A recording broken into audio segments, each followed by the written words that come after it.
The Falcon and Winter Soldier series on Disney Plus has introduced mainstream audiences to the classic Captain America villain, Flag Smasher. And wow, she is really different and barely resembles her comic book counterpart. Different origin, different motivation, different gender, and different powers. And by that, I mean the Flag Smasher from the comics actually doesn't have any. Now, don't get me wrong, even though reading and analyzing comic books is my full-time job, I'm not one of those dudes that thinks that comic book accuracy is the most important thing ever when it comes to adaptations, especially because they're just that, adaptations. I mean, in my personal opinion, if you're going to change around a character this much, then you might as well make them 100% original. But if I'm going to be completely honest, it's not like Flag Smasher is a complex or even really an iconic character. This dude is pretty straightforward, and according to the Marvel Wiki, he's only made 30 appearances over the years. But wait, that's actually wrong, because I had to go and update it when researching this video, since these things are usually inaccurate. On top of that, a huge chunk of Flag Smasher's appearances were just like brief cameos or entries in guides and handbooks. Yet, despite being underutilized, this dude is still an interesting character, and left a decent impact on the Captain America series. So if you want to learn all about it, then you've come to the right place. Hello and welcome to Comic Drake, where I talk about comic books and my name is Drake. Let's dive in.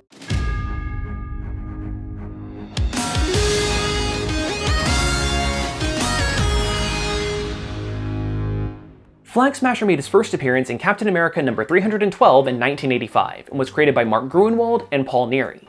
Now, Gruenwald is legendary in the Captain America fandom since he's been the longest running writer that the series has ever had. Cap was Mark's baby for 10 years, and he created some of its most iconic storylines and characters. However, Flag Smasher was one of the first things that Mark had contributed. Gruenwald thought that in order to breathe new life into the series, then Captain America needed to step away from his classic foes and instead take on a fresh set of bad guys. But Gruenwald also thought that they shouldn't just be mustache-twirling villains that did evil stuff for the sake of being evil. No. For a hero like Captain America, who has politics baked right into his DNA, Steve's adversaries needed to represent ideas. The concept behind Flag Smasher was anti-patriotism. This was a dude that didn't just hate the United States, he hates the very idea of countries. Now, one thing that really bothers me is that while we got to learn a lot about Flag Smasher and his origin, we never got to know his secret identity. Like, we never got to find out his name in any of the comics. Yeah, the only reason that we know Flag Smasher's name is Karli Morgenthau is because it was mentioned in a Deadpool handbook, and even then, he didn't have his own entry. That name comes from an offhand reference in the section about Domino. So if you didn't believe me before about this dude being a very minor player in Marvel Comics, I hope you do now.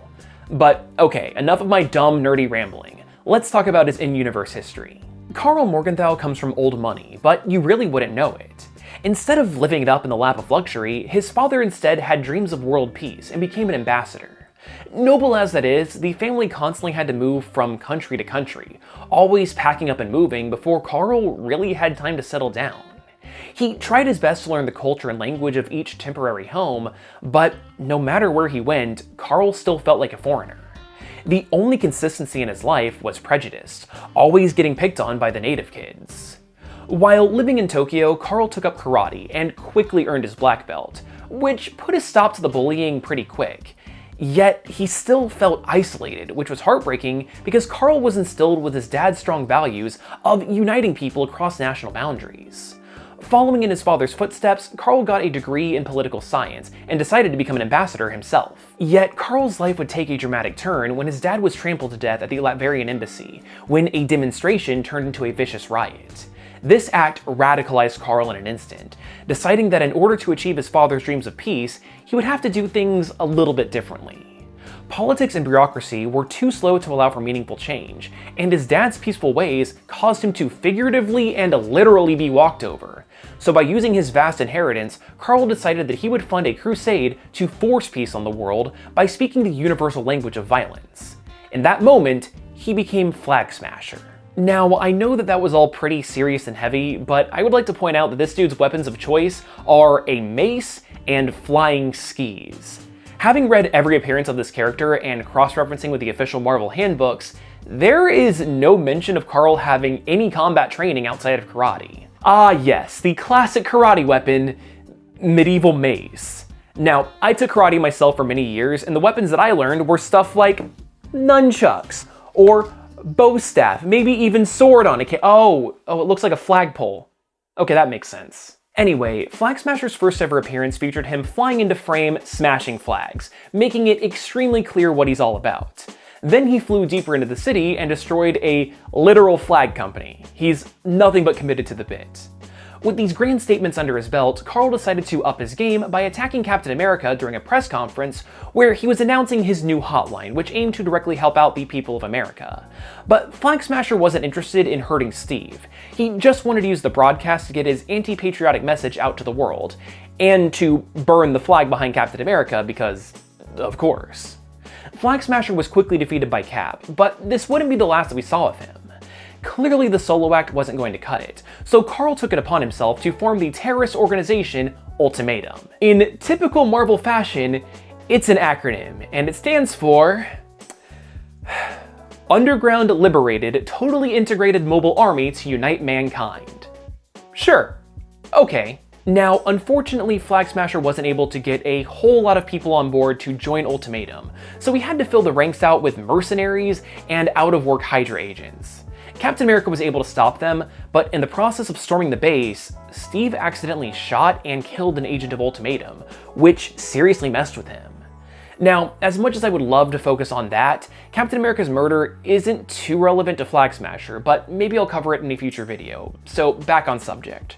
Karl would kind of just show up trying to enact various schemes to destabilize stuff, like the time that he tried to use a massive EMP to wipe out the world's technology, hoping that sending the world back to a pre-industrial era would give everyone a common problem to work towards fixing together. But when Flag Smasher discovered that one of his financiers was the villainous Red Skull, he had to walk away from Ultimatum. I mean, Karl's a terrorist that's bent on the destruction of modern society, but being funded by a Nazi, even in an attempt to save the world, would be pretty hypocritical. However, the rest of Ultimatum disagreed and turned on him. In an attempt to stop his former allies, Flag Smasher tried to get the help of Captain America, but unbeknownst to him, Steve had quit when the US government wanted more control over his actions, and was replaced by a dude named John Walker. If you'd like more information about him, then check out my dedicated video all about him. Anyway, Flag Smasher was pissed when he found out that he was dealing with an imposter, and he took Walker out. And when Steve showed up, now going just by the Captain, he explained the Red Skull's involvement and proposed that they work together. By joining forces, they were able to stop Ultimatum, albeit at the apparent loss of Steve's partner D-Man. But although that's tragic, it again doesn't have too much to do with Karl, so let's move on. After these initial stories, Flag Smasher's appearances were much smaller and all over the place. I'll try to make it flow as best as I can, but please understand that we are going to be jumping around a lot more from here on out, so it might get confusing. So Karl was able to regain control of Ultimatum and purge it of the Red Skull's influence, and he tried to rustle up dissent by doing stuff like destroying computers at the Federal Reserve and arming people, including kids. Naturally, this attracted the attention of heroes like Moon Knight, Ghost Rider, and the Punisher, who put a stop to that, with Ghost Rider specifically stopping the Punisher from killing him. Following this, there's apparently a neat story about how Flag Smasher found D-Man alive and had a rematch with John Walker, who had since become the hero US agent, which all culminated with Karl getting submerged in Arctic water for such a long time that he got brain damage. But even though all of that happened in Captain America number 400, average folks can't actually read it, since Marvel decided to only digitally release 21 pages of this quote-unquote 80-page 400th issue spectacular which contains the story, so yup, that's $2 wasted. Despite the brain damage, Flag Smasher was apparently fine, and popped up once again to basically just be used as target practice against Captain America's new power armor that he wore for a bit when he wasn't able to physically move on his own. With all the weapons at his disposal, Cap was able to tear through these guys like paper, and desperate to get away, Flag Smasher activated a bomb in his belt, which seemingly killed him.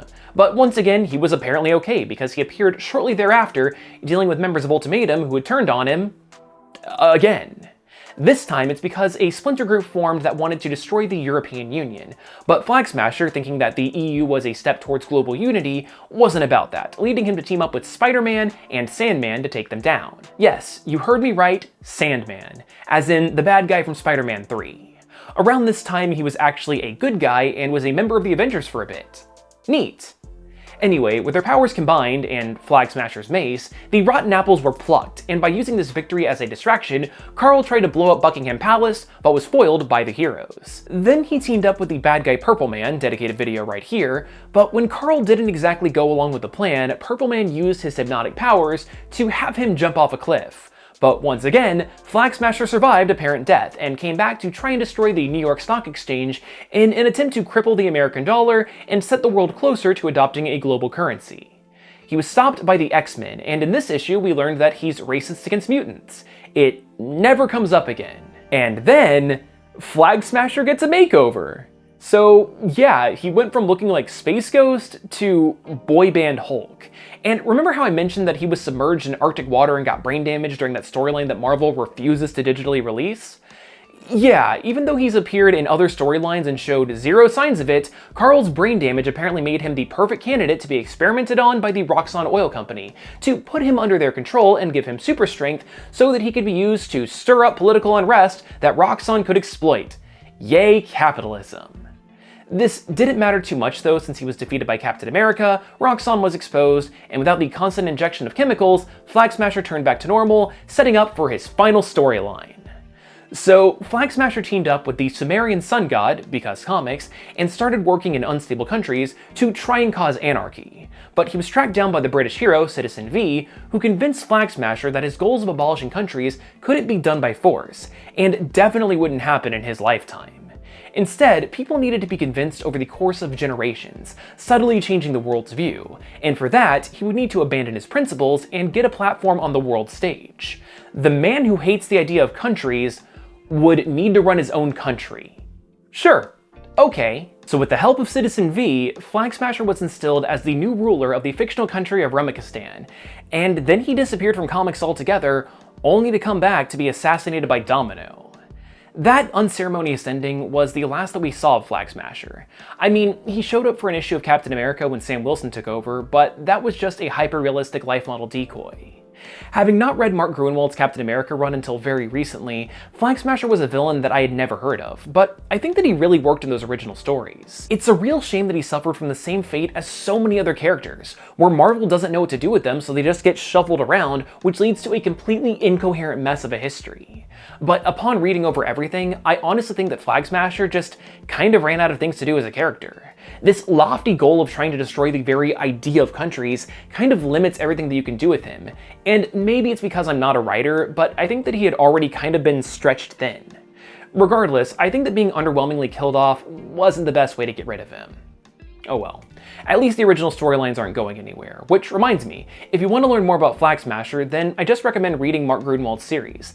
I have links to purchase it both physically and digitally in the comments down below, and buying it through my link really does help out. If you can't tell, I am seriously starting to run out of steam here because it is extremely late at night. So hopefully you enjoyed this video, and if you did, maybe consider subscribing or even watching another one. And if you liked this, well, good news, I actually have a dedicated playlist for every single one of my Captain America videos. So maybe click that and watch a few if you're interested.